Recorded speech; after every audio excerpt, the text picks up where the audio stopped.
Fauci tells us what he's thinking about another round of lockdowns. Dr. Fauci made the rounds on Sunday morning television this weekend to discuss the supposed rise of COVID cases nationwide and the potential for more lockdowns in America. He told IBC that things are going to get worse, noting that we have 100 million people in this country who are eligible to be vaccinated who are not getting vaccinated. We are seeing an outbreak of the unvaccinated. After a back and forth full of doom and gloom, host John Carl asked Fauci if we Americans were headed for more lockdowns or if this is potentially just a temporary setback. Watch to see how Fauci replied. Last week.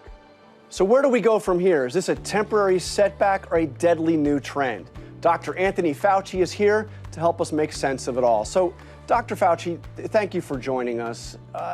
Help me understand, are we headed towards a period once again where we're going to see lockdowns, businesses shutting down, masks routine for everybody, or is this potentially just a temporary setback?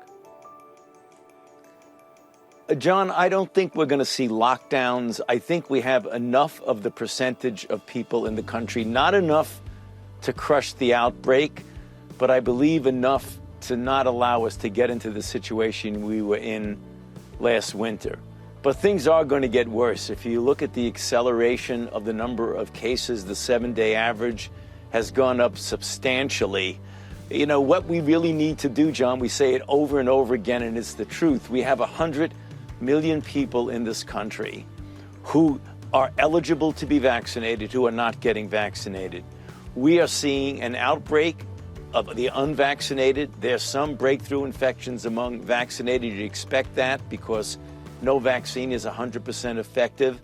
But in the breakthrough infections, they are mostly mild or without symptoms, whereas the unvaccinated, who have a much, much, much greater chance of getting infected in the first place, are the ones that are vulnerable to getting severe illness that might lead to hospitalization and, in some cases, death. So we're looking not, I believe, to lockdown, but we're looking to some pain and suffering in the future because we're seeing the cases go up, which is the reason why we keep saying over and over again, the solution to this is get vaccinated, and this would not be happening.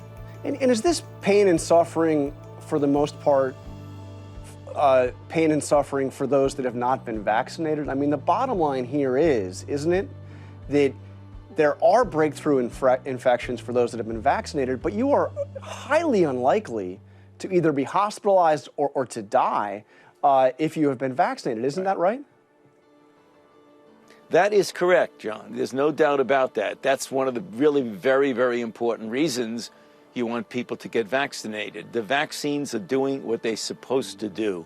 They're protecting one from getting seriously ill, requiring hospitalizations, and perhaps even dying. However, when you have unvaccinated people getting infected, you're propagating the dynamics of the outbreak, which ultimately impacts everybody from the standpoint of having to wear masks, from the standpoint of the safety of the kids in school, from the standpoint of being able to open up everything the way we were when we were normal. So yes, from the standpoint of illness, hospitalization, suffering, and death, the unvaccinated are the much more vulnerable because the vaccinated are protected from severe illness for the most part. But when you look at the country as a whole and getting us back to normal, the unvaccinated, by not being vaccinated, are allowing the propagation and the spread of the outbreak, which ultimately impacts everyone. Andrew Cuomo has a really weird defense against sexual harassment claims. On Tuesday, the New York Attorney General released a scathing report detailing years of sexual abuse allegations against Andrew Cuomo. To defend himself, the governor released a statement denying all claims. Then he released this really weird video that really doesn't seem to be playing to his defense at all. You've got to see it.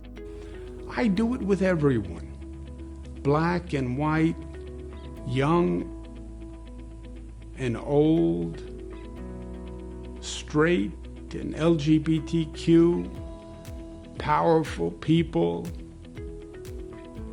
friends, strangers, people who are... This congresswoman is going viral for telling the truth about defunding the police. Congresswoman Cori Bush has been in the news a lot lately for her dramatic politics. She recently protested on the steps of the Capitol to extend the eviction moratorium. She failed. Now, she's going viral for an honest moment she had with CBSN, where she told them she supports defunding the police, but not for herself. She will have private security, of course. Watch the must-see vid here. The thing, I won't let them get that off. You can't get that off. I'm going to make sure I have security because I know I have had attempts on my life and I have too much work to do. There are too many people that need help right now for me to allow that. So if I end up spending $200,000, if I spend $10 more on it, you know what? I get to be here to do the work. So suck it up, and defunding the police has to happen. We need to defund the police and put that money into social safety nets.